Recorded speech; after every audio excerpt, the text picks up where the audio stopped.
The radio crackled to life at 3:47 hours, and Captain Marcus Sledge Rodriguez felt his blood freeze.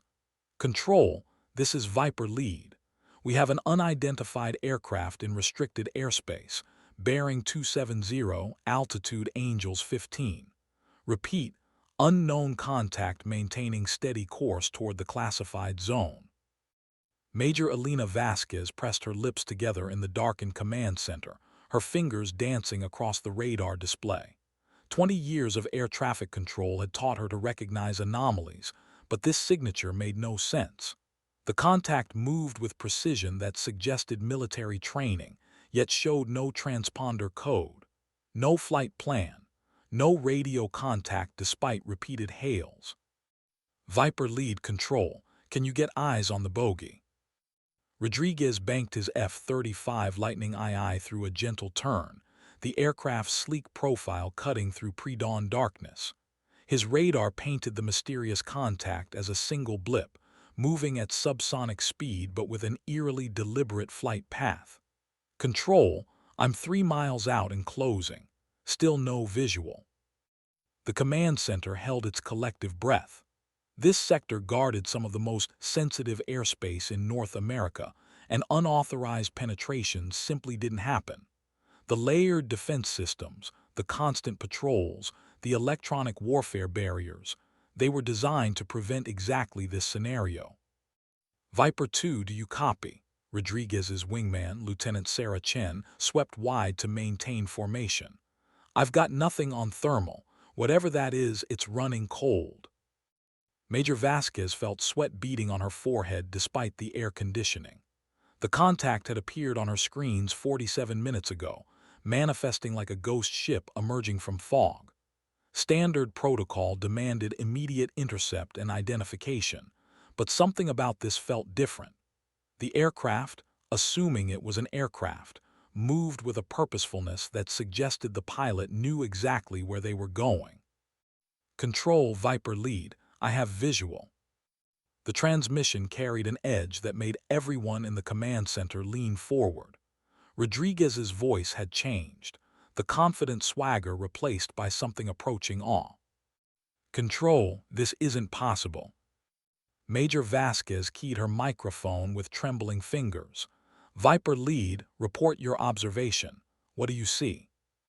The silence stretched for 7 seconds, an eternity in military aviation. When Rodriguez finally responded, his words would echo through the command center for hours afterward, launching an investigation that would reshape everything they thought they knew about aerial warfare. Control, the aircraft I'm observing. It's a P-51 Mustang, World War II vintage, and whoever's flying it just executed a combat maneuver that shouldn't be physically possible. The morning sky held its secrets close, but one truth became immediately clear. This was no ordinary intercept mission. This was the beginning of something that would test the boundaries of military protocol, challenge the assumptions of modern warfare, and force everyone involved to confront a legend they thought existed only in classified files and whispered stories. At 15,000 feet, surrounded by the most advanced fighter jets in the world, someone was flying a museum piece with skills that defied explanation. Captain Rodriguez tightened his grip on the controls and prepared to discover just how deep this mystery ran. Behind him, the sun began to rise, painting the sky in shades of amber and gold, while ahead, the impossible aircraft continued its steady flight toward whatever destination had drawn it from the shadows of history. The radio crackled again, but this time the voice came from the Mustang itself. Clear, calm, and unmistakably female. Viper Lead, this is Raven. I suggest you maintain safe distance. We're not quite finished here. Rodriguez felt his heart skip a beat. The call sign hit him like a physical blow, dredging up memories of stories told in pilot-ready rooms, legends passed down through generations of aviators. Raven wasn't just a call sign, it was a ghost story, a myth, a name spoken in reverent whispers by those who understood the true history of aerial combat. but Raven had been declared killed in action over the Pacific in 1944. Her P-51 Mustang had disappeared during a classified mission, never to be seen again. The official records were sealed, buried beneath layers of wartime secrecy that had never been declassified. Yet here she was, or someone claiming to be her, flying her aircraft with impossible precision through restricted airspace in the 21st century. The implications sent shockwaves through Rodriguez's mind as he struggled to process what he was witnessing. Control Viper lead. The pilot is claiming the call sign Raven. Repeat, the bogey is identifying as Raven. Major Vasquez felt the color drain from her face. She reached for a red phone, her hands shaking as she prepared to make a call that would wake up generals, admirals, and possibly the Secretary of Defense. Because if this was really Raven, if somehow, impossibly, the most classified pilot in American military history had returned, then everything was about to change. The P-51 Mustang banked gracefully to starboard, its polished aluminum skin catching the first rays of dawn. The aircraft moved with a fluidity that seemed to mock the laws of physics, executing turns that should have generated G-forces capable of killing any human pilot. Rodriguez watched in fascination as the vintage fighter performed a barrel roll so perfect it looked like a ballet performance. Control, are you seeing this? The performance characteristics I'm observing, they're not consistent with any known aircraft. Viper lead, maintain observation but do not engage. Repeat, do not engage.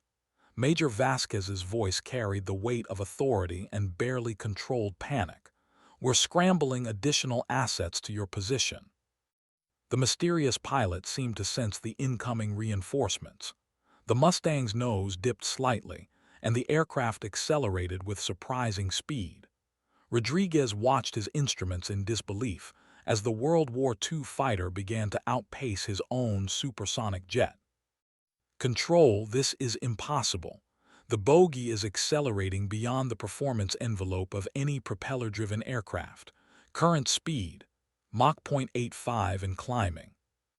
In the command center, technicians scrambled to make sense of the data streaming across their screens.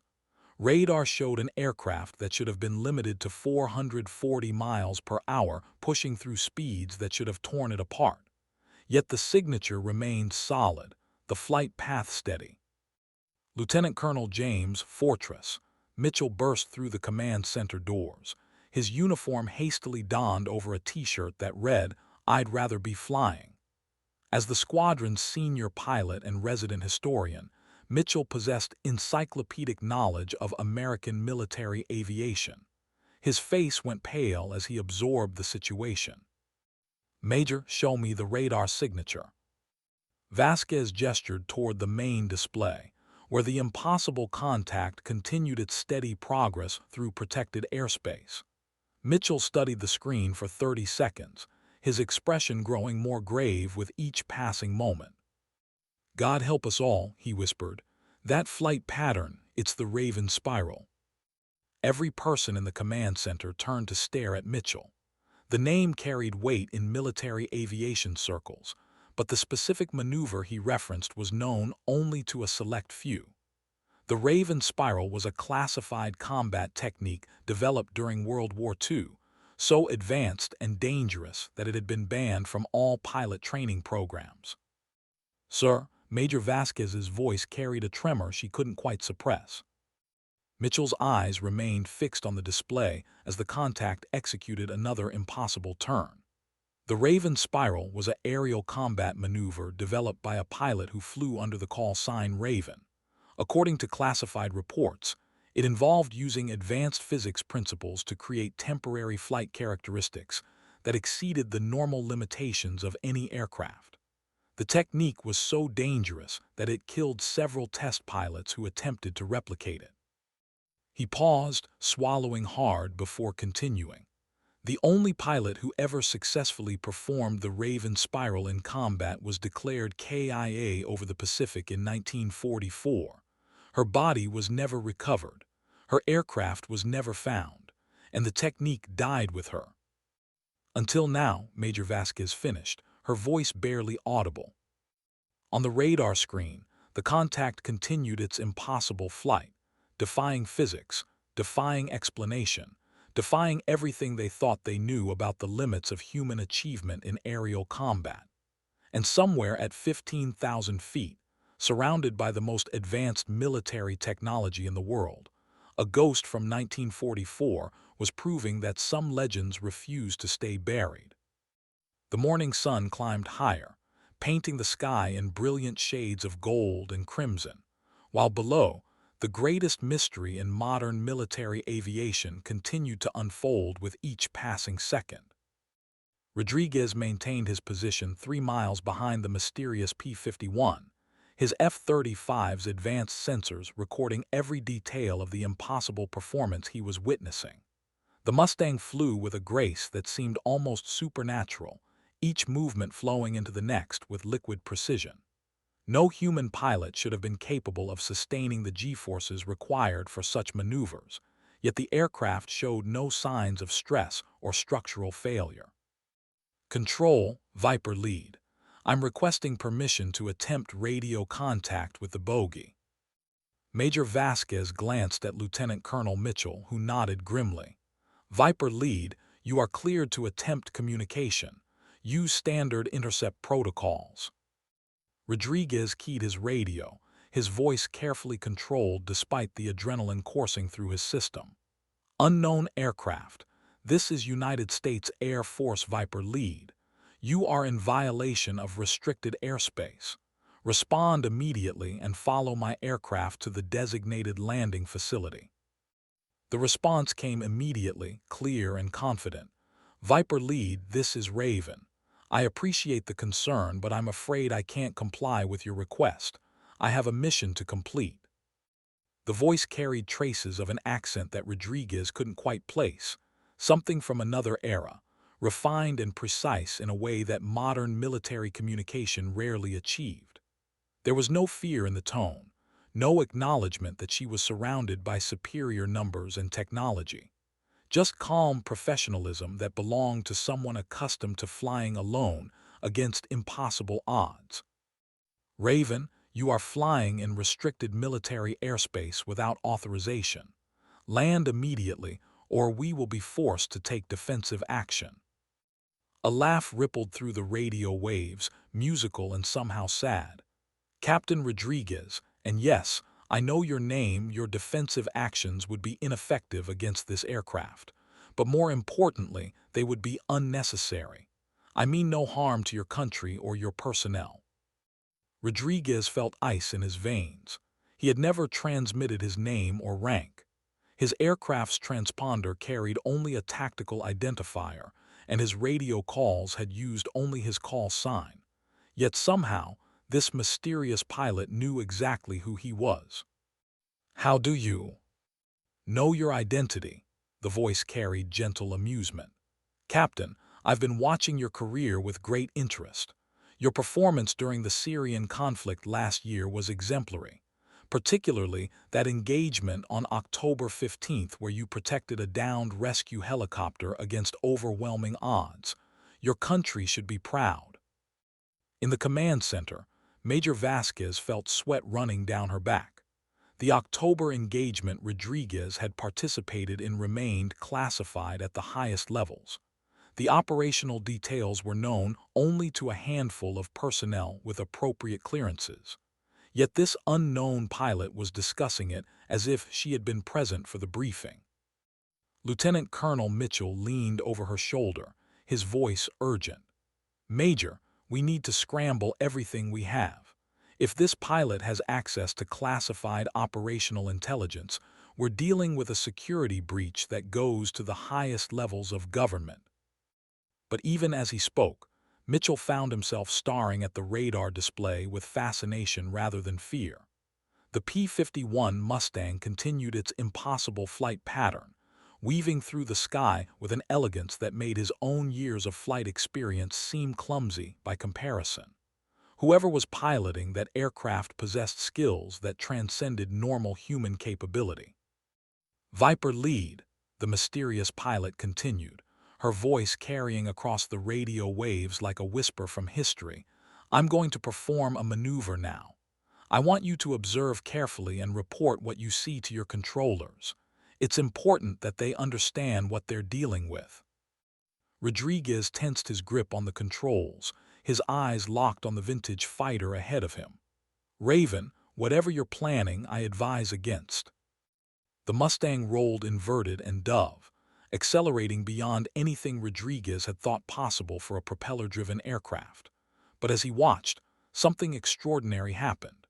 The aircraft seemed to blur slightly, its edges becoming indistinct as if the very air around it was bending.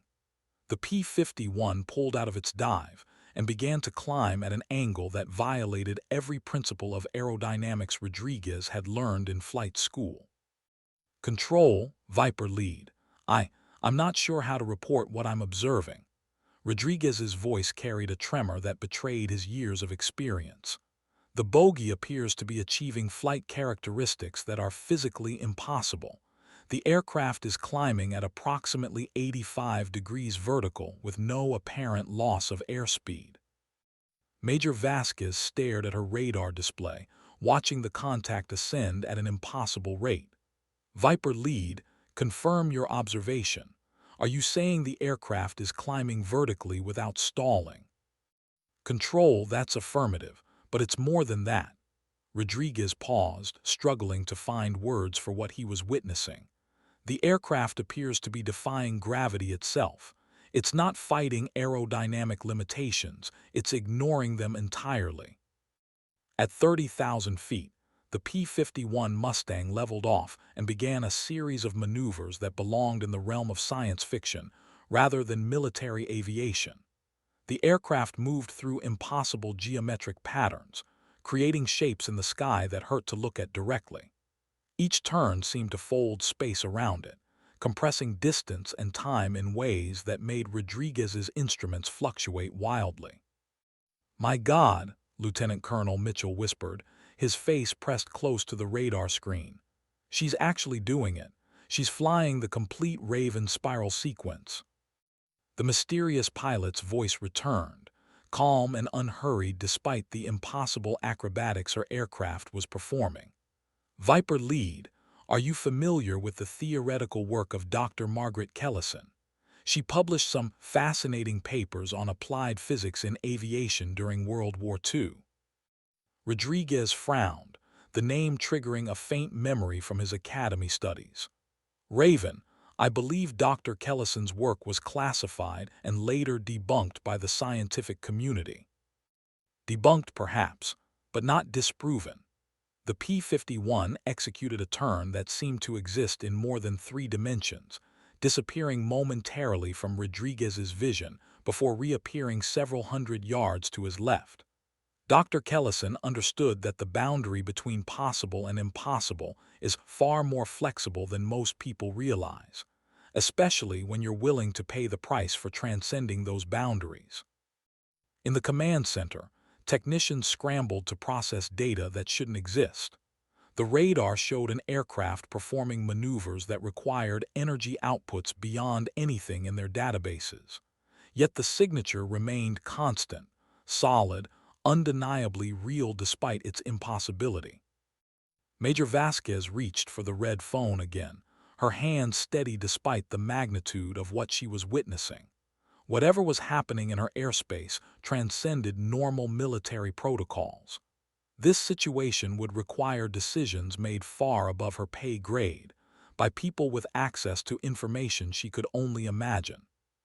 But first, she needed to understand who they were really dealing with. And slowly, impossibly, a terrifying possibility was beginning to take shape in her mind. The morning sun continued its climb through a sky that was rapidly becoming the stage for the most extraordinary aerial display in military history. And at the center of it all, a ghost from 1944 was proving that some secrets were worth dying for, and some legends were worth living for. Rodriguez found his F-35 struggling to maintain visual contact as the mysterious P-51 continued its impossible aerial ballet. His aircraft's advanced fly-by-wire systems were generating warning tones as they attempted to process flight data that exceeded their programming parameters. The heads-up display flickered occasionally, as if the very presence of the vintage fighter was causing electromagnetic interference with his modern avionics. "Control, the bogey is affecting my aircraft systems." Rodriguez's voice carried professional concern mixed with growing fascination. "I'm experiencing intermittent electronics failures in proximity to the target." Major Vasquez consulted with her senior technician, Staff Sergeant Patricia Radar Williams, whose 15 years of experience with electronic warfare systems had prepared her for almost any scenario, except this one. Williams studied the electromagnetic signature readings with the intensity of a scholar examining ancient texts. "Ma'am, the energy patterns we're detecting don't match any known propulsion system." Williams pointed to cascading data on her secondary monitor. "Whatever's powering that aircraft is generating fields that interact with our electronics in ways I've never seen. It's almost like the aircraft exists in a slightly different version of physics than everything around it." Lieutenant Colonel Mitchell absorbed this information with growing unease. His knowledge of classified World War II aviation programs was extensive, but the scenario unfolding before them pushed far beyond anything he had studied. Yet certain details triggered memories of conversations with elderly pilots, men who had served alongside legends and carried secrets to their graves. "Major Vasquez," Mitchell's voice carried the weight of someone accessing deeply buried memories, "I need to make a phone call. There's someone who might have answers, but he's going to be very difficult to wake up at this hour." "Sir, if you know anything that might help us understand what we're dealing with." "I know stories," Mitchell interrupted. "Stories that were told to me by pilots who flew with her, men who witnessed things during the war that they were ordered never to discuss. But if this really is who I think it is, then we're not dealing with a security threat. We're dealing with the return of someone we thought we'd lost forever." At 15,000 feet, the P-51 Mustang settled into a gentle orbit pattern, its impossible maneuvers giving way to standard flight procedures that seemed almost mundane by comparison. Rodriguez adjusted his position to maintain visual contact while staying outside what he was beginning to think of as the aircraft's physics distortion field. "Raven, this is Viper Lead. I need you to explain what I'm observing. My instruments are telling me things that shouldn't be possible." The response came with warmth that surprised Rodriguez. "Captain, you're observing the practical application of theoretical physics that your military has kept classified for 80 years. Dr. Kellison's work wasn't debunked. It was buried because the implications were too dangerous for widespread knowledge." "What kind of implications?" "The kind that could revolutionize human flight or destroy civilization if they fell into the wrong hands." The P-51 banked slightly, its polished surface reflecting the morning sun like a mirror. During World War II, a small group of scientists and pilots worked on projects that pushed the boundaries of known science. Some of those projects produced results that military leadership decided were too powerful to allow into general use. Rodriguez felt pieces of a massive puzzle beginning to arrange themselves in his mind. "And you were part of those projects." "I was the test pilot for Project Raven, the only pilot who successfully integrated Dr. Kellison's theoretical work with practical flight applications, the only one who survived the process." In the command center, Lieutenant Colonel Mitchell returned from his phone call looking as if he had seen a ghost. His face was pale, his hands trembling slightly as he approached Major Vasquez's station. "Ma'am, I just spoke with retired General Harrison Hawk Morrison. He's 97 years old, and he flew combat missions with Raven during World War II." Mitchell paused, struggling with the implications of what he was about to say. According to General Morrison, Raven didn't die in 1944. She was transferred to a classified program so secret that even her own squadron was told she had been killed in action. Major Vasquez felt the floor shifting beneath her feet. What kind of program? The kind that involved experimental technology beyond anything we possess then or now. Morrison said the official story was that Raven had been shot down over the Pacific while testing new navigation equipment. But the truth was that she had volunteered for a mission that would take her somewhere else. Somewhere else. Mitchell met her eyes, his expression conveying the weight of secrets carried for decades. Ma'am, according to General Morrison, Raven volunteered for a one-way mission through what they called a dimensional transition point. The theory was that the same physics principles that allowed her to perform impossible flight maneuvers could be used to access alternate versions of reality. The words hung in the air like smoke from a crashed aircraft. Major Vasquez found herself staring at the radar display, where the impossible contact continued its patient orbit, waiting for something that only the pilot herself understood. Sir, are you suggesting that this pilot has been flying in some kind of alternate dimension for the past 80 years? I'm suggesting that we're dealing with technology and phenomena that were deliberately kept secret because they were too dangerous for public knowledge. And now, for reasons we don't understand, Raven has returned. At 15,000 feet, the mysterious pilot seemed to sense the conversation taking place in the command center below. Her voice crackled through the radio waves with gentle amusement. Captain Rodriguez, I imagine your controllers are having quite an interesting discussion right now. Please tell them that I haven't returned to cause trouble. I've returned because something is coming that your country needs to be prepared for. Rodriguez felt a chill that had nothing to do with altitude. Raven, what kind of something? The kind of threat that requires a pilot willing to fly beyond the boundaries of normal physics. The kind of threat that requires someone who has spent 80 years learning to navigate between different versions of reality. The P-51's engine note changed slightly, taking on harmonics that shouldn't exist in any conventional aircraft. Captain, in approximately 72 hours, your country will face an aerial threat unlike anything in recorded history. And I'm the only pilot currently available who has the necessary experience to engage it effectively. The radio fell silent, leaving Rodriguez alone with his thoughts as he maintained formation with an aircraft that shouldn't exist, piloted by someone who should have been dead for 80 years. Below them, the morning landscape stretched out in familiar patterns of fields and forests, roads and rivers, a world that seemed suddenly fragile in the face of impossible possibilities. In the command center, Major Vasquez reached for the red phone with hands that no longer trembled. Whatever was happening in her airspace had just escalated beyond a security incident or equipment malfunction.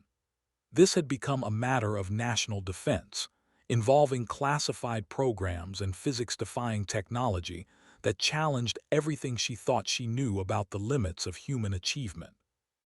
The morning sun climbed higher, painting the sky in shades of gold and amber, while somewhere at 15,000 feet, history was preparing to repeat itself in ways that would reshape the future of aerial warfare forever.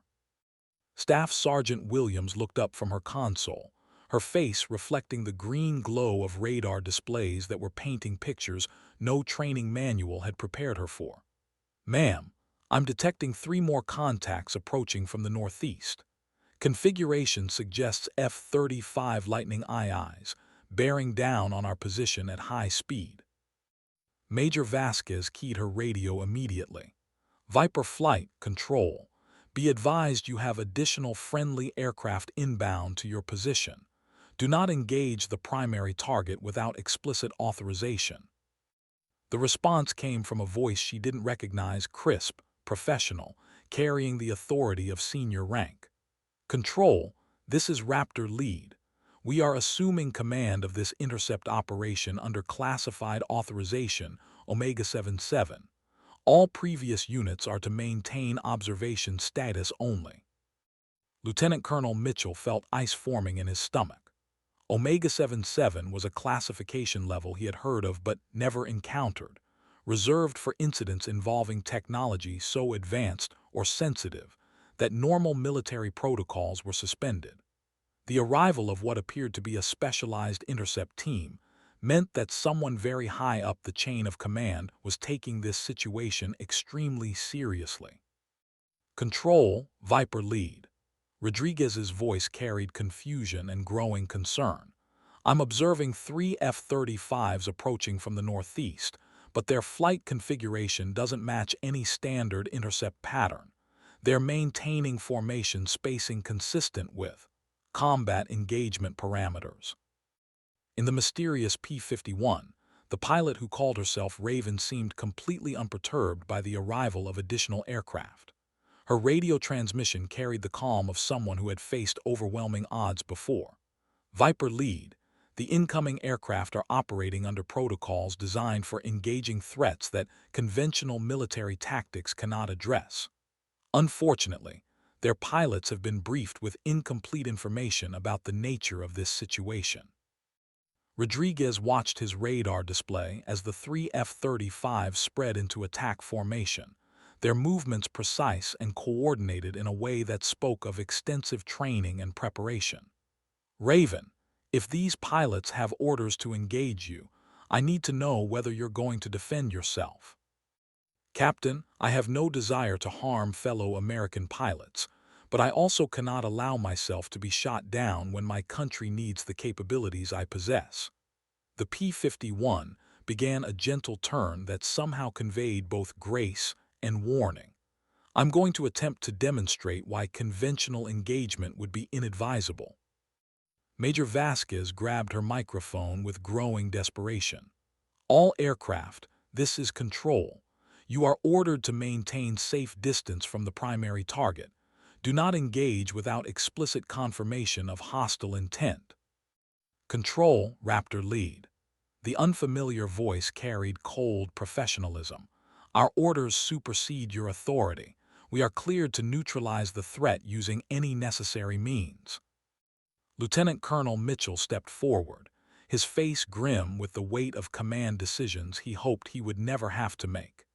Major, get me a direct line to NORAD. We need someone with authority over Omega-77 classifications to intervene before this situation spirals out of control. At 20,000 feet, the three F-35s spread into a triangular attack formation, their advanced targeting systems locking onto the vintage P-51 Mustang with deadly precision. But as they prepared to engage, the aircraft they were targeting began to perform maneuvers that challenged every assumption about aerial combat they had ever learned. The P-51 seemed to fold itself through space, disappearing from one position and reappearing in another without traversing the distance between them. Each movement was accompanied by subtle distortions in the surrounding air, creating visual effects that made it difficult for the attacking pilots to maintain target lock. Raptor flight, maintain visual on target, the lead pilot commanded, his voice betraying the first hints of uncertainty. Target is employing unknown countermeasures. Rodriguez watched in fascination as the World War II fighter began to execute what could only be described as three-dimensional geometry made manifest in physical space. The aircraft created patterns in the sky that seemed to exist partially outside normal spacetime, generating flight paths that curved through dimensions his eyes couldn't quite follow. Control, Viper lead. The target is. I don't have adequate terminology to describe what I'm observing. The aircraft appears to be moving through space in ways that violate basic principles of physics and geometry. In the command center, technicians struggled to process sensor data that contradicted itself from moment to moment. The radar showed an aircraft that existed in multiple positions simultaneously, creating a signature that resembled a probability cloud more than a solid object. Staff Sergeant Williams shook her head in bewilderment. Ma'am, our systems are detecting the target at 17 different locations simultaneously. Either our equipment is experiencing massive failure, or that aircraft is somehow existing in multiple quantum states at once. The mysterious pilot's voice crackled through the radio waves, calm despite the impossible acrobatics her aircraft was performing. Raptor lead, your targeting systems are designed to engage threats that operate within conventional physics parameters. My aircraft operates according to principles that were classified beyond public knowledge, specifically because they provide advantages that conventional weapons cannot counter. Unknown aircraft, you will cease evasive maneuvers and submit to escort immediately, Raptor lead responded, but his voice now carried undertones of frustration rather than confidence. I'm afraid that's not possible, Raptor lead, but I can offer you a demonstration of why your mission parameters need to be reconsidered. The P-51 Mustang suddenly accelerated beyond anything the F-35 pilots had thought possible for a propeller-driven aircraft. But instead of moving away from them, it approached their formation with impossible speed and precision. In the span of 3 seconds, the vintage fighter wove through their triangular formation like a needle through silk, passing within feet of each F-35 without creating any detectable turbulence or radar signature disruption. Jesus Christ, Raptor 2's voice cracked over the radio. The target just threaded our formation at 500 miles per hour. How is that possible? Rodriguez found himself pressing closer to his canopy, trying to track the P-51's movement with eyes that could barely follow its impossible flight path. Control, the bogey just executed a maneuver that should have resulted in multiple mid-air collisions. Instead, it passed through the intercept formation without any apparent interaction with the other aircraft. Major Vasquez felt sweat beading on her forehead as she watched her radar screen paint pictures that belonged in science fiction rather than military reality.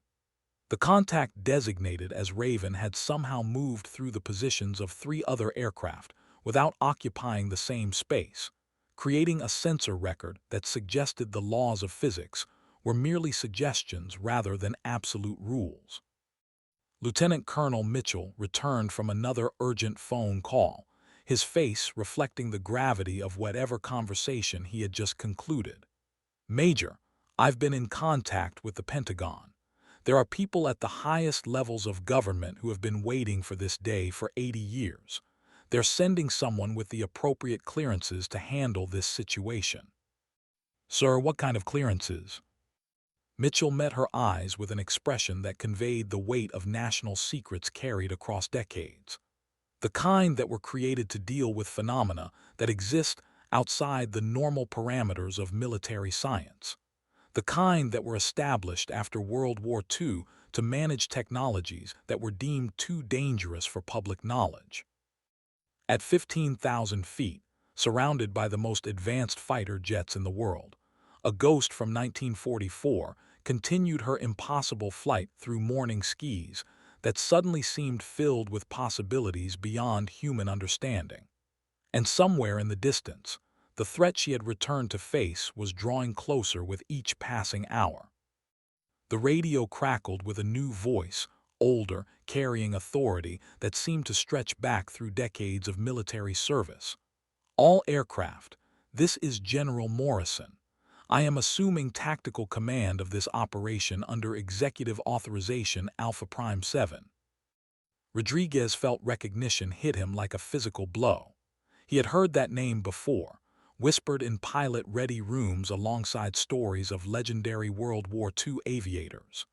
General Harrison, Hawk, Morrison was a living piece of aviation history, one of the few surviving pilots who had flown combat missions during humanity's greatest aerial conflict. General Morrison, this is Raven. The mysterious pilot's voice carried warmth and recognition that spoke of shared experiences stretching back 8 decades. Hello, Hawk. It's good to hear your voice again.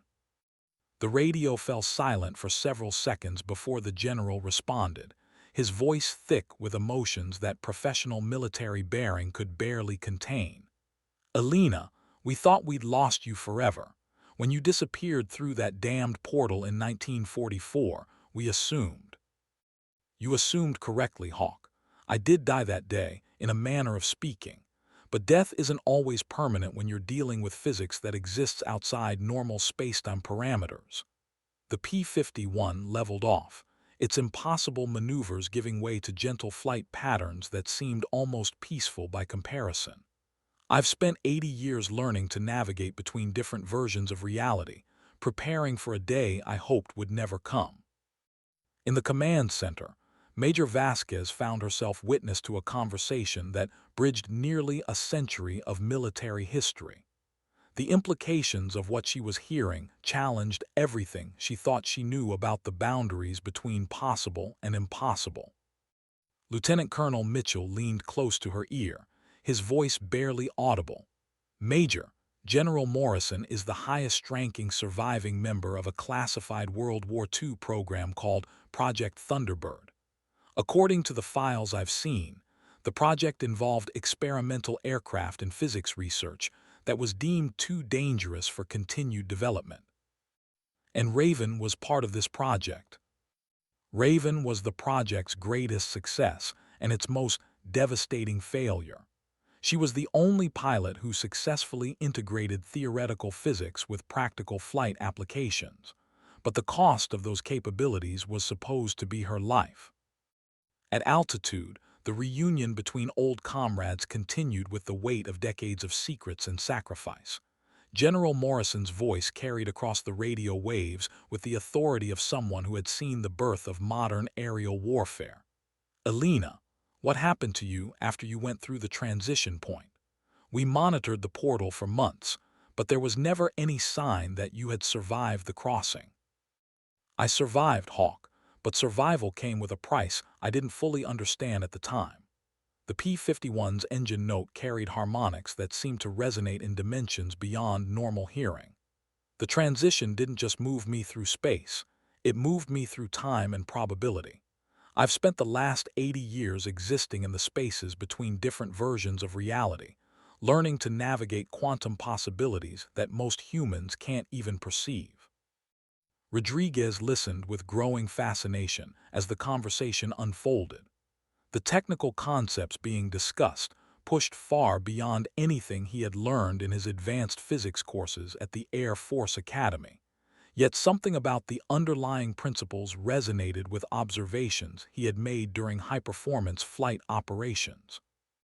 Raven, this is Viper Lead. Can you explain what you mean by navigating quantum possibilities? Captain Rodriguez, imagine that every decision, every moment, every quantum interaction creates alternate versions of reality branching off from our own. Most humans experience only one timeline, one set of possibilities. But under certain circumstances, with the right technology and training, it becomes possible to move between these alternate realities. The explanation hung in the air like smoke from experimental engines, challenging conventional understanding, while somehow making intuitive sense to pilots who had pushed the boundaries of human flight capability. Staff Sergeant Williams looked up from her instruments with an expression of scientific wonder mixed with professional concern. Ma'am, if I'm interpreting the sensor data correctly, the target aircraft is simultaneously existing in our reality and at least 12 alternate quantum states. The electromagnetic signatures we're detecting suggest that the pilot is literally flying through multiple versions of the same airspace at once. Major Vasquez felt the foundations of her understanding shifting beneath her feet.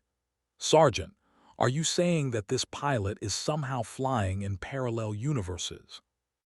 Ma'am, I'm saying that this pilot appears to have access to flight capabilities that exist outside the normal laws of physics as we understand them. And based on the energy patterns I'm detecting, those capabilities come with a level of power that could revolutionize aviation technology, or destroy it entirely. General Morrison's voice returned to the radio frequencies, carrying the weight of command decisions made across a lifetime of military service.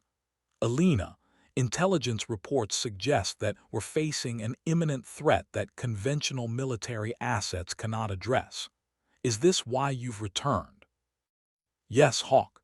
In 71 hours, an aerial phenomenon will manifest in North American airspace, something that exists in the same quantum transition states that I've learned to navigate, something that your conventional aircraft cannot engage effectively because it doesn't operate according to normal physics principles. The word sent chills through every person monitoring the radio frequencies. Rodriguez tightened his grip on his controls as he processed the implications of what he was hearing. Raven, what kind of phenomenon are we talking about? Captain, imagine an aircraft that exists partially outside normal spacetime, piloted by beings whose understanding of physics transcends human comprehension. During my years navigating alternate realities, I encountered evidence of intelligences that view our three-dimensional existence as we might view a drawing on paper, limited, predictable, easily manipulated. Rodriguez felt ice forming in his veins as the implications of Raven's words sank in. Are you saying we're facing some kind of extraterrestrial threat? Not extraterrestrial, Captain. Extra-dimensional. Beings that exist in the quantum spaces between realities, capable of manifesting in our world through methods that your current technology cannot detect or counter. They've been observing human development for decades, waiting for our aerial capabilities to reach a threshold that they consider threatening to their own interests. In the command center, General Morrison's voice crackled through secure communication channels as he coordinated with the Pentagon and NORAD. His decades of experience with classified programs had prepared him for many scenarios, but the situation unfolding at 15,000 feet pushed beyond the boundaries of conventional military planning. Major Vasquez found herself at the center of what was rapidly becoming the most significant military incident since World War II. Her normal protocols seemed inadequate for dealing with physics-defying aircraft and interdimensional threats, yet the responsibility for protecting American airspace remained squarely on her shoulders. Lieutenant Colonel Mitchell returned from another secure phone call, his expression grave. Major, I've just been informed that similar anomalies have been detected over military installations in Japan, Germany, and the United Kingdom. Whatever we're dealing with here appears to be part of a coordinated global phenomenon. Sir, are our allies facing the same type of aircraft we're observing? Not exactly. Each manifestation appears to be tailored to the specific military capabilities and historical context of the region where it's appearing. But all of them involve what intelligence analysts are calling temporally displaced aviation assets operating with impossible performance characteristics. At altitude, the mysterious P-51 Mustang continued its patient orbit, its pilot maintaining radio contact while apparently monitoring something beyond the perception of conventional sensors. The morning sun had climbed higher, casting long shadows across the landscape below, but the aircraft showed no signs of fatigue or fuel consumption that should have limited its endurance hours ago. General Morrison, Raven's voice carried across the frequencies with the calm of someone who had faced impossible odds before. I need to brief key personnel on the nature of the threat we're facing. But that briefing will require access to classification levels that haven't been used since 1944. Elena, I'm working on the clearances now, but I need to know, what exactly did you learn during your 80 years in the quantum transition states? I learned that reality is far more fragile than we assumed, and that human technological development has reached a point where we're inadvertently creating resonances that attract attention from intelligences that exist outside our normal dimensional framework. Our advances in aerospace technology, particularly in areas involving electromagnetic propulsion and quantum computing, have created what they perceive as threats to their ability to remain hidden from human awareness. Rodriguez found himself struggling to process concepts that challenged every assumption he had made about the nature of existence itself. Yet something about Raven's explanation resonated with anomalies he had observed during high-performance flight operations, moments when instruments behaved in ways that defied explanation, when aircraft seemed to respond to pilot intentions before control inputs were actually applied. Raven, are you saying that advanced aircraft sometimes tap into these alternate dimensional states without the pilots realizing it? Exactly, Captain. Your most advanced fighters, the F-22, the F-35, the classified aircraft that officially don't exist, all utilize technologies that create minor fluctuations in local spacetime. Most of the time, these fluctuations are too small to notice, but occasionally, under specific conditions, they create brief windows into alternate quantum states. Staff Sergeant Williams looked up from her console with excitement that professional military bearing couldn't quite suppress. Ma'am, this explains anomalies we've been tracking for years. Radar signatures that appear and disappear, aircraft performance that exceeds design specifications, electromagnetic interference patterns that don't match any known technology.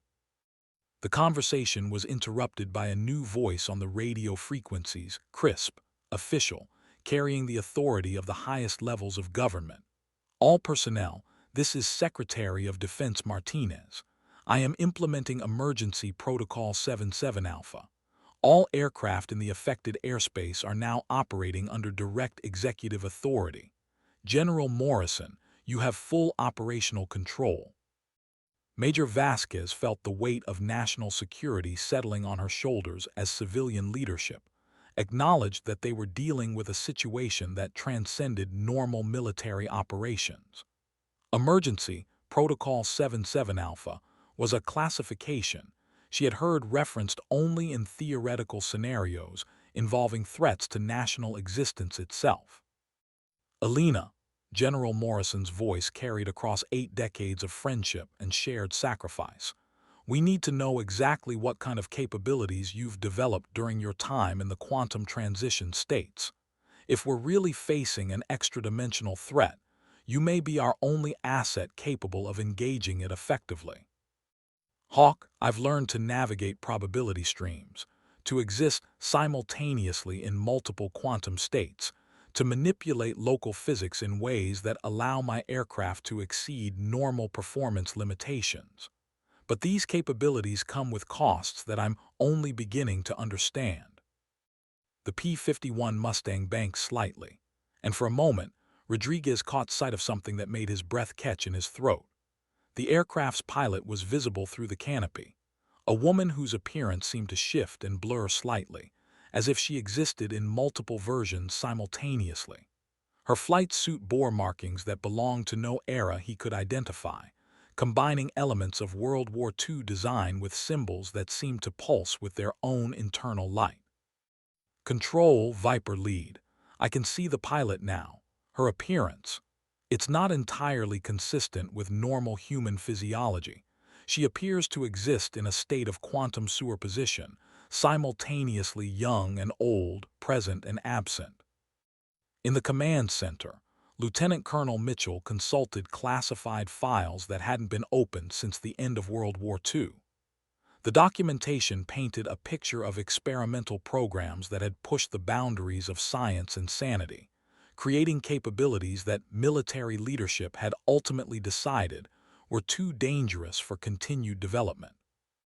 Major Vasquez, according to these files, the original Project Thunderbird involved collaboration between American military scientists and captured German researchers, who had been working on what they called dimensional propulsion systems.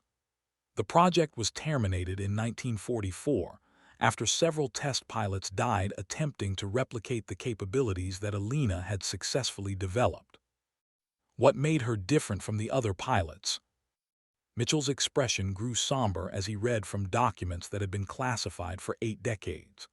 According to Dr. Kellison's notes, Alina possessed a rare psychological and physiological profile that allowed her to maintain cognitive coherence while existing in multiple quantum states simultaneously.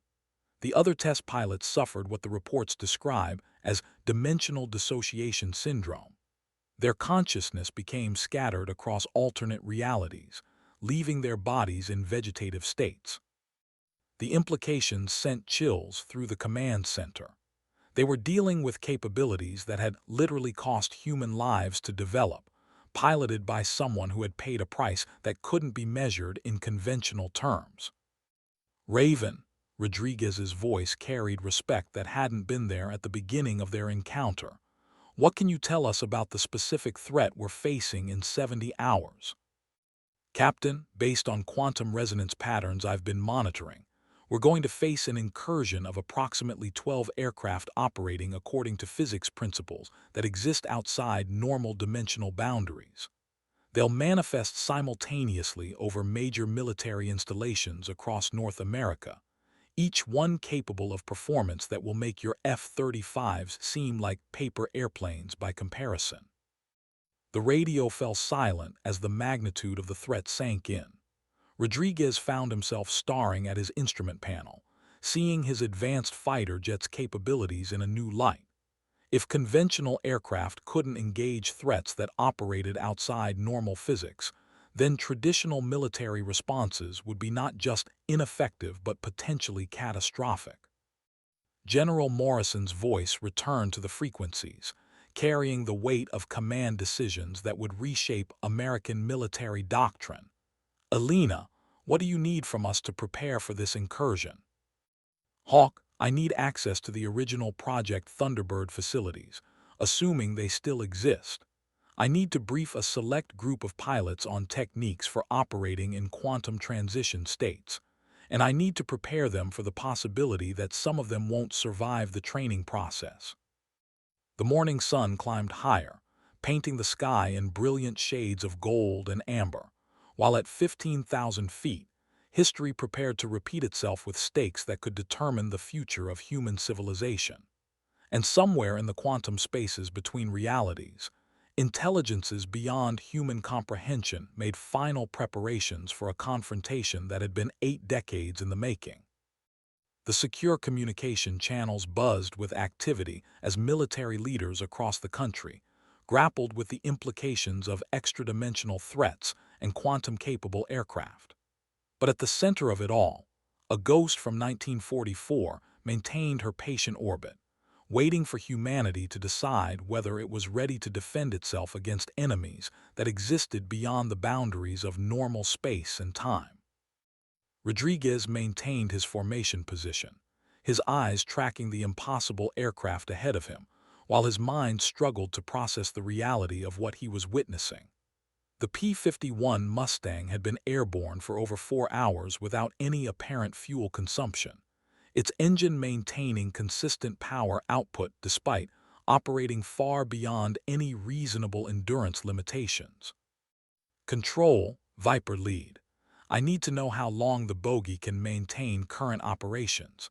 My own fuel state is approaching minimum reserves for return to base. Major Vasquez consulted with her flight operations coordinator, Captain Jennifer Fuel Morrison, no relation to the general, whose expertise in aircraft performance parameters made her invaluable for tracking extended flight operations. Viper lead, based on normal P-51 fuel consumption, the target should have exhausted its fuel supply approximately 3 hours ago. Either the aircraft has been modified with advanced fuel systems, or it's operating according to energy principles we don't understand. Raven's voice crackled through the radio waves with gentle amusement. Captain Rodriguez, my aircraft draws energy from quantum fluctuations in the local spacetime field. Traditional fuel consumption ceased to be a limiting factor shortly after I learned to navigate alternate dimensional states. I can maintain current operations indefinitely, assuming local reality remains stable. The casual mention of drawing energy from spacetime itself sent ripples of excitement through the scientific personnel monitoring the conversation.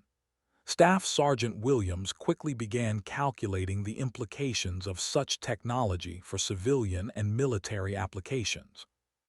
Ma'am, if that aircraft is really powered by quantum energy extraction, we're looking at a propulsion system that could revolutionize everything from commercial aviation to space exploration. The strategic implications are almost beyond calculation.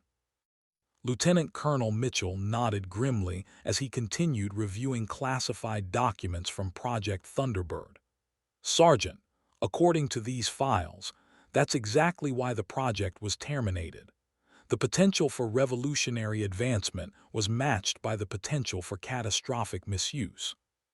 Dr. Kellison's research suggested that quantum energy extraction could theoretically power aircraft capable of global range and indefinite endurance, or it could destabilize local reality if improperly controlled. General Morrison's voice returned to the radio frequencies, carrying updates from the highest levels of government.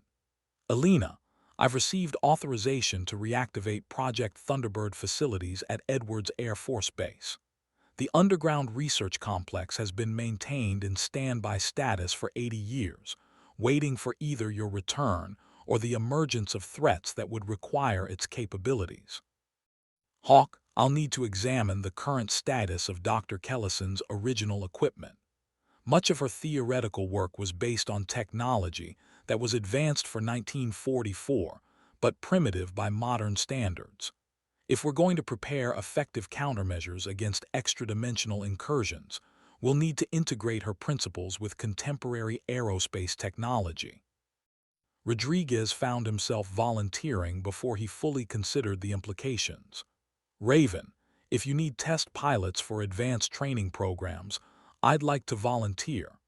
After witnessing your capabilities firsthand, I understand that conventional flight training won't be adequate for the threats we're facing. The radio fell silent for several seconds before Raven responded, her voice carrying tones of respect and concern. Captain Rodriguez, I appreciate your courage, but you need to understand what you're volunteering for. Learning to operate in quantum transition states requires fundamental changes to human consciousness and physiology. The process has a mortality rate that military ethicists would consider unacceptable under normal circumstances. Ma'am, if the alternative is facing an extra-dimensional threat with inadequate preparation, I'd say these aren't normal circumstances. In the command center, Major Vasquez found herself faced with decisions that would affect the lives of personnel under her command, and potentially the future of American military aviation. The conversation she was witnessing represented a crossroads between conventional military doctrine and capabilities that pushed beyond the boundaries of known science. General Morrison, this is Major Vasquez. If we're really moving forward with reactivating classified programs and training pilots in experimental techniques, I need to know what kind of support structure will be available for personnel who volunteer for these programs. General Morrison's response carried the weight of someone who had overseen similar programs during humanity's darkest hour.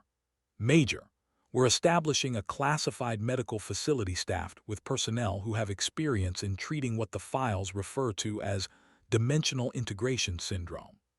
We'll also have psychiatric support staff trained in helping personnel process experiences that exist outside normal human perception. The morning sun continued its climb through skies that suddenly seemed filled with possibilities both wonderful and terrifying. At 15,000 feet, surrounded by the most advanced conventional aircraft in the world, a pilot who had transcended normal human limitations prepared to share knowledge that could either save civilization or destroy it. All aircraft, this is Raven. I'm going to demonstrate one more capability before we proceed to the debriefing facility. Captain Rodriguez, I want you to observe carefully and report what you see. Rodriguez tensed his grip on the controls, his eyes locked on the P-51 Mustang as it prepared to perform another impossible maneuver. Raven, I'm ready to observe. The vintage fighter began to accelerate, but instead of moving through normal space, it seemed to compress distance around itself. The aircraft remained visible, but the space between it and Rodriguez's F-35 began to shrink without any apparent motion on either part. Control, Viper lead. The target is. The distance between our aircraft is decreasing, but neither of us is moving through normal space.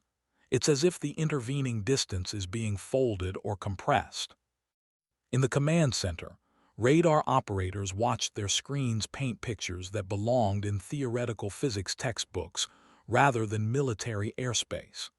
The two aircraft appeared to be occupying positions that were simultaneously thousands of feet apart and directly adjacent to each other. Staff Sergeant Williams shook her head in professional amazement.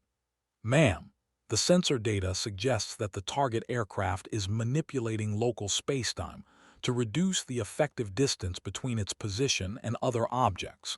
If this capability could be weaponized, it would make conventional military tactics completely obsolete." Raven's voice carried across the compressed distance with perfect clarity.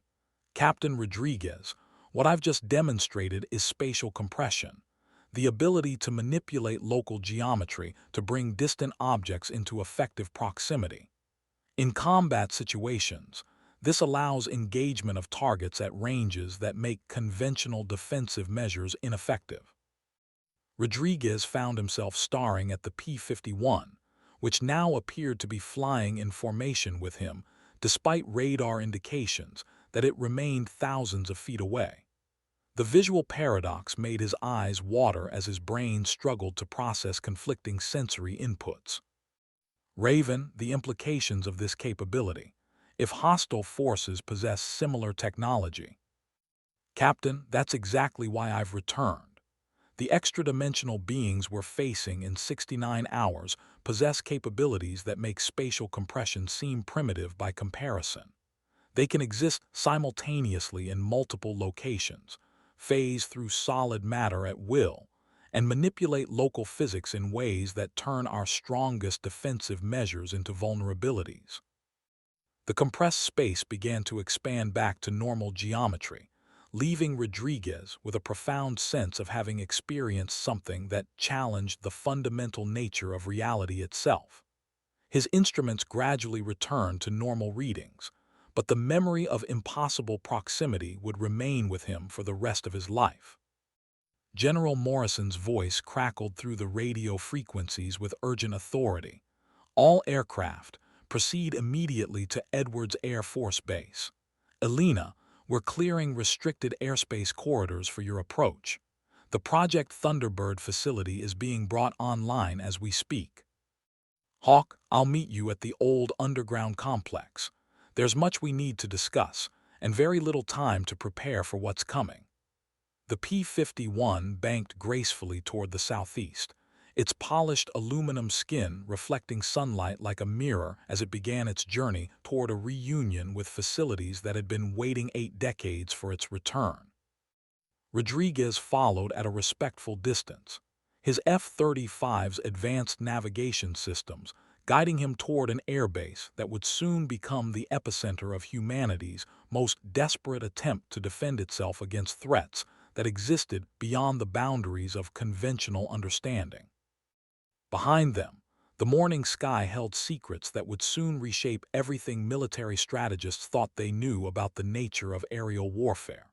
And somewhere in the quantum spaces between realities, intelligences beyond human comprehension made final preparations for a confrontation that would determine whether humanity possessed the capability to defend itself against enemies that viewed physical laws as mere suggestions rather than absolute constraints.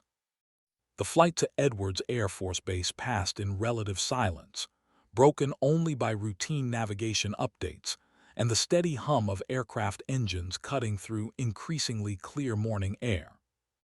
Rodriguez found himself studying the P-51 Mustang ahead of him, with new appreciation for the engineering achievement it represented, not just in terms of 1940s aviation technology, but as a platform that had somehow been modified to operate according to principles that pushed beyond the boundaries of known physics.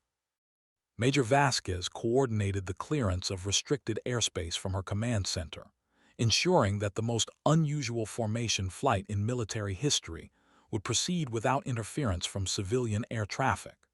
Her communications with Edwards Air Force Base revealed that facilities dormant since 1944 were being hastily reactivated, drawing on maintenance protocols and technical documentation that had been preserved in classified archives for 8 decades. Control, this is Edwards Tower. Project Thunderbird underground complex is showing green status lights across all primary systems. Power generation, environmental controls, and communications are fully operational. Someone did an excellent job of maintaining these facilities during their standby period.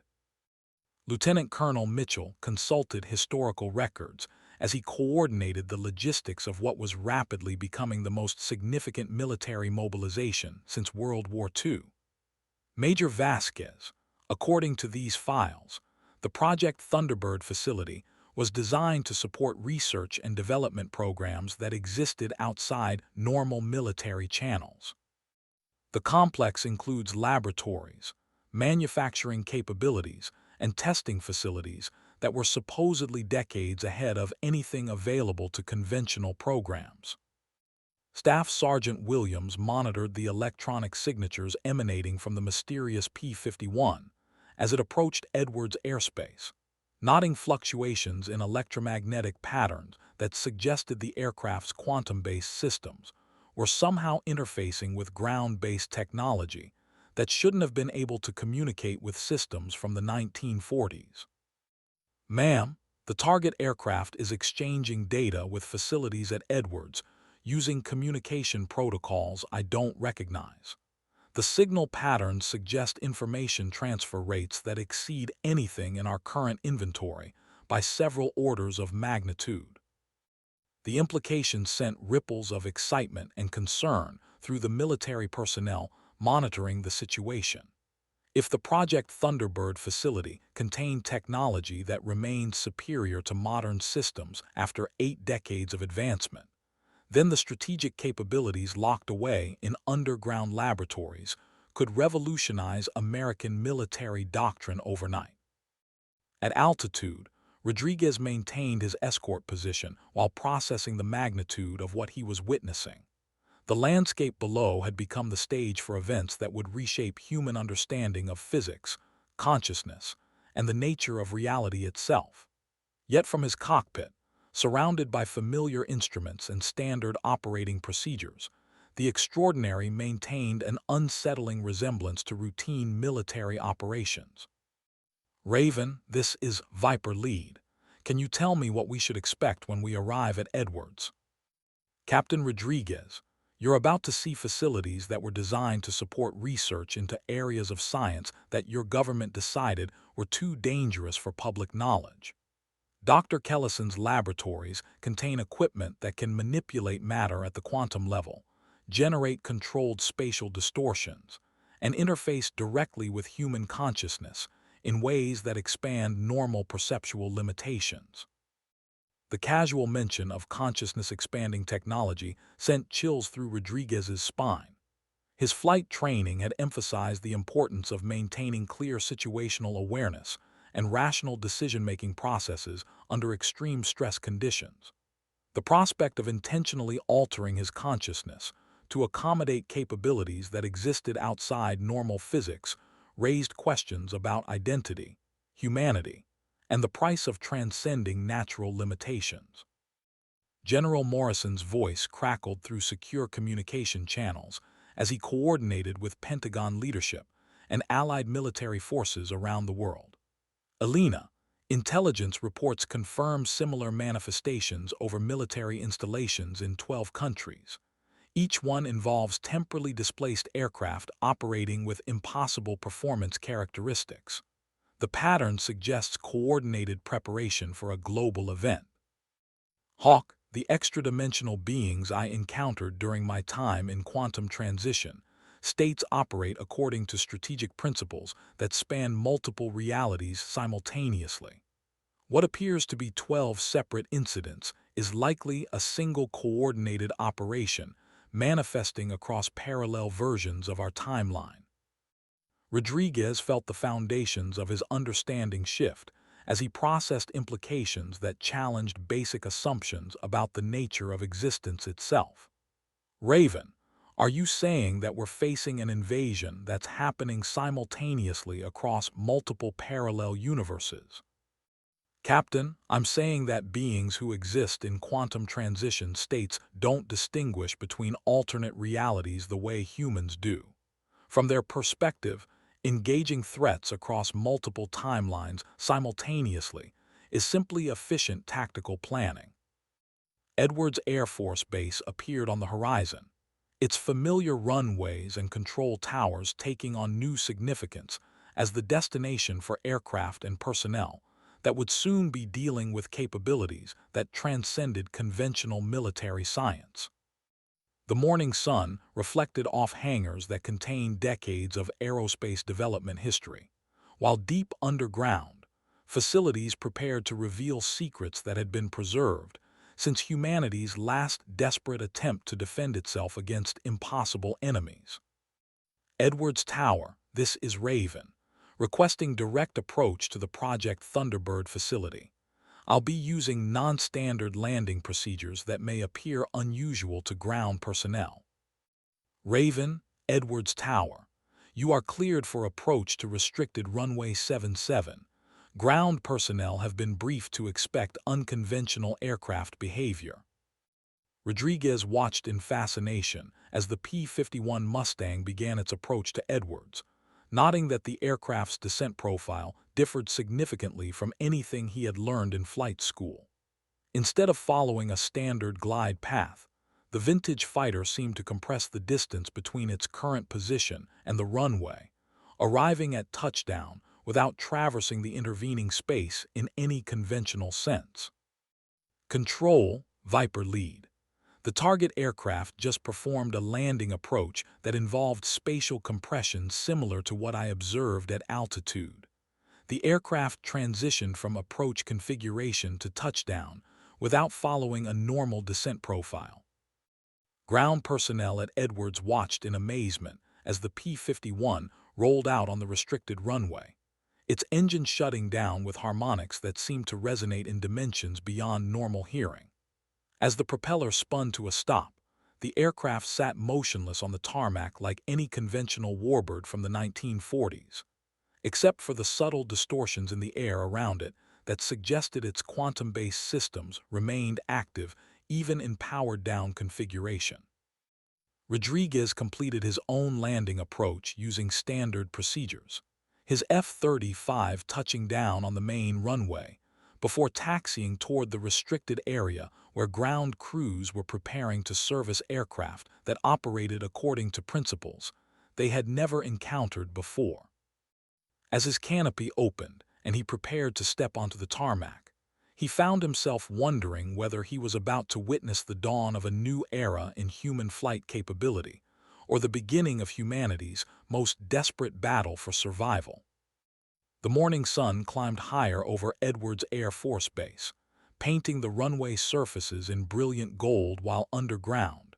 Systems that had waited 8 decades for activation began the process of preparing humanity for a confrontation that would test the boundaries of courage, science, and the human capacity for transcending seemingly impossible limitations. The Project Thunderbird facility's main entrance resembled a standard aircraft hangar from the surface, but as Rodriguez followed General Morrison and the mysterious pilot who called herself Raven through security checkpoints that employed both conventional military protocols and scanning systems he didn't recognize, it became clear that the underground complex represented something far beyond normal military research installations. Captain Rodriguez, General Morrison's voice carried the weight of someone about to reveal secrets that had shaped military policy for 8 decades. What you're about to see has been classified beyond public knowledge because the implications were considered too dangerous for widespread awareness. Dr. Kellison's research pushed the boundaries of physics, consciousness, and human capability in ways that challenged fundamental assumptions about the nature of reality itself. The elevator descended for what felt like several minutes, passing levels marked with designations that belonged to no standard military nomenclature. When the doors finally opened, Rodriguez found himself staring at corridors that stretched into the distance, lined with laboratories and testing facilities that looked simultaneously ancient and impossibly advanced. Raven walked ahead with the confident stride of someone returning to familiar territory after a long absence. Her flight suit had changed somehow during the brief time since landing. The World War II styling remained, but symbols and insignia now glowed with subtle internal light that suggested technology integrated at levels Rodriguez couldn't begin to understand. Elena, General Morrison's voice carried decades of friendship mixed with professional concern. How much of the original equipment remains functional? More than you might expect, Hawk. Dr. Kellison designed her systems to operate across multiple dimensional states simultaneously. Normal entropy and technological obsolescence affect them differently than conventional equipment. Raven approached what appeared to be a standard laboratory door, but as her hand made contact with the access panel, the surface began to glow with patterns that resolved into complex geometric shapes. The facility has been maintaining itself using quantum energy extraction principles, drawing power from fluctuations in local spacetime. The laboratory beyond the door challenged every assumption Rodriguez had made about the relationship between scientific advancement and historical chronology. Equipment that appeared to be constructed from materials unknown to modern science occupied workstations that incorporated design elements from the 1940s with functionality that pushed far beyond contemporary technology. "My God," Rodriguez whispered as he stared at devices that seemed to exist in more than 3 dimensions simultaneously. "How is any of this possible?" Captain, Dr. Kellison understood that the boundary between science and what most people call magic is simply a matter of having adequate theoretical frameworks to explain observed phenomena. Raven approached a central console that began responding to her presence before she physically interacted with it. During World War II, she was working with captured German research that had pushed into areas of physics that conventional science considered impossible. General Morrison consulted a tablet displaying technical specifications that had been classified for 8 decades. Elena, according to these files, Dr. Kellison's work was based on theoretical principles that suggested consciousness and matter were more closely related than mainstream physics accepted. Is that accurate? Consciousness doesn't just observe reality, Hawk.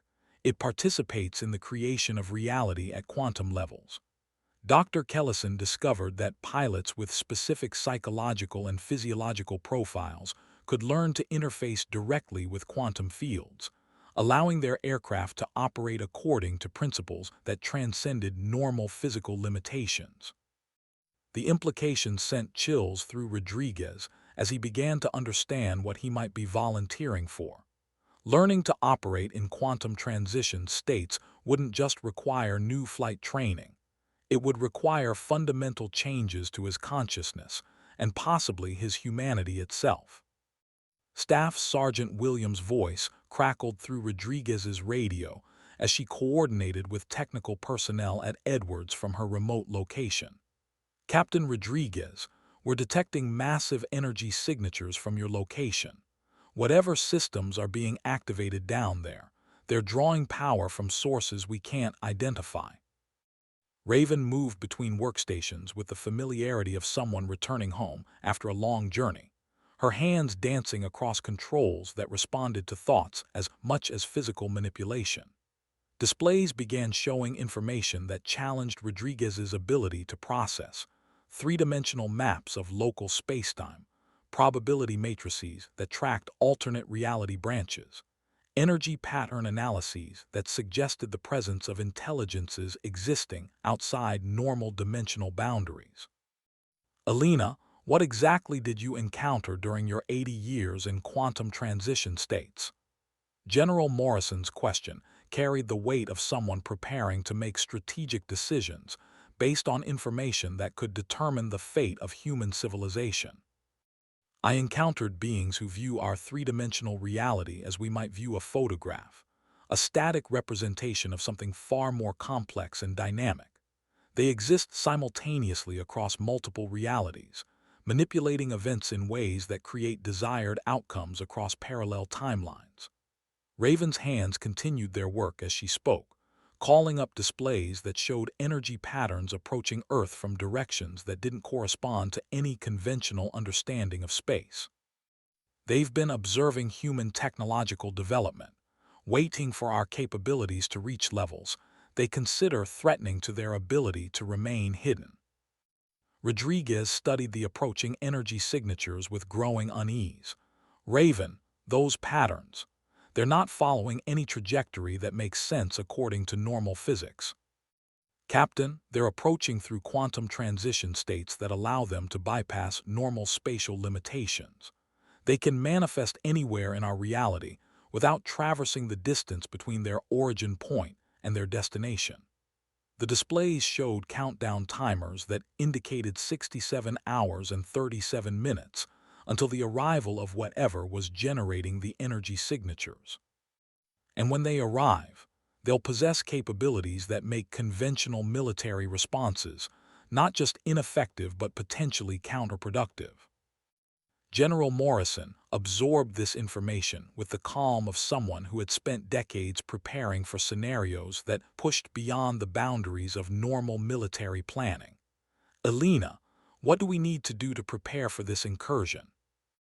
We need to train a select group of pilots to operate in quantum transition states. The process is dangerous. Mortality rates during the initial integration phase exceed 50%. But those who successfully complete the training will possess capabilities that allow them to engage extra-dimensional threats on equal terms. Rodriguez found himself stepping forward before fully considering the implications. Raven, how many pilots do you think you'll need? Captain, based on the scale of the approaching incursion, I estimate we'll need at least 12 pilots capable of operating in quantum transition states. But given the mortality rate during training, we should begin the process with at least 30 volunteers. The numbers hung in the air like smoke from crashed aircraft. Rodriguez realized he was volunteering not just for advanced flight training, but for a process that had a better than even chance of killing him. Yet the alternative, facing an extra-dimensional invasion with conventional aircraft, seemed even more certain to end in disaster. General Morrison, if we're really going to do this, I volunteer to be the first test subject. Someone needs to validate the training process, and I've already observed Raven's capabilities firsthand. General Morrison met his eyes with an expression that conveyed both respect and concern. Captain Rodriguez, I need you to understand that volunteering for this program means accepting risks that go far beyond normal military service. You're not just risking your life, you're risking your fundamental identity as a human being. Rodriguez looked around the impossible laboratory, seeing equipment that operated according to principles that challenged everything he thought he knew about the nature of reality. Then he looked at Raven, seeing someone who had paid an unimaginable price to develop capabilities that might be humanity's only hope for survival against threats that existed outside normal dimensional boundaries. Sir, with all due respect, I don't think we have the luxury of conventional risk assessment under these circumstances. The morning sun continued its climb over Edwards Air Force Base while deep underground. Humanity prepared to take its first deliberate step into a realm of existence that would either provide the capabilities needed to defend civilization or transform the defenders into something that could no longer be called human. Dr. Sarah Chen, no relation to the pilot Rodriguez had flown with earlier, emerged from the deeper levels of the facility, her appearance suggesting someone who had spent years working with technology that existed outside normal scientific frameworks. Her eyes carried the unfocused quality of someone who had learned to perceive dimensions beyond normal human vision, and her movements suggested familiarity with environments that operated according to physics principles most humans couldn't even imagine. Elena, it's good to see you again. Dr. Chen's voice carried warmth mixed with professional concern. The quantum integration chambers have been maintained in standby status, but we'll need to run full diagnostics before attempting to train new subjects. Rodriguez felt his stomach tighten as he processed the implications of the phrase quantum integration chambers.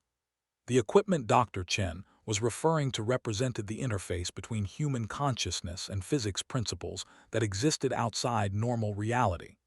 The machinery that would either expand his capabilities beyond normal human limitations or scatter his awareness across alternate dimensions in ways that would leave his body an empty shell. Sarah, this is Captain Marcus Rodriguez. He's volunteered to be our first test subject for the current training program. Raven's introduction carried respect for Rodriguez's courage mixed with concern for what he was about to experience. His psychological profile suggests he possesses the cognitive flexibility necessary to maintain coherence during dimensional transition procedures. Dr. Chen studied Rodriguez with eyes that seemed to see more than just his physical presence. Captain, has anyone explained to you what quantum integration actually involves? The process requires fundamental alterations to your consciousness that will change how you perceive reality at the most basic levels. Doctor, I understand that the process is dangerous. What I need to know is whether it will provide the capabilities necessary to engage the threats we're facing. Captain Rodriguez, successful quantum integration will allow you to operate aircraft using principles that transcend normal physics limitations. You'll be able to manipulate local spacetime, exist simultaneously in multiple dimensional states, and interface directly with quantum fields in ways that expand both your capabilities and your awareness. Dr. Chen paused, her expression growing more serious. But the process also carries risks that include permanent dissociation from normal reality, cognitive fragmentation across alternate timelines, and physical alterations that may not be compatible with baseline human physiology. The laboratory fell silent as the magnitude of what Rodriguez was volunteering for sank in. General Morrison consulted classified medical files that documented the fate of previous test subjects, his expression growing more grave with each page he reviewed. Captain, according to these records, the original Project Thunderbird training program resulted in a 73% mortality rate among test subjects. Of those who survived, approximately half experienced permanent psychological alterations that made them unsuitable for normal military service. Rodriguez absorbed this information with the calm of someone who had already made his decision. Sir, what happened to the survivors who were suitable for military service? Most of them were killed in action during classified missions that pushed beyond conventional military parameters. Alina was the only one who developed capabilities that allowed her to survive extended operations in quantum transition states.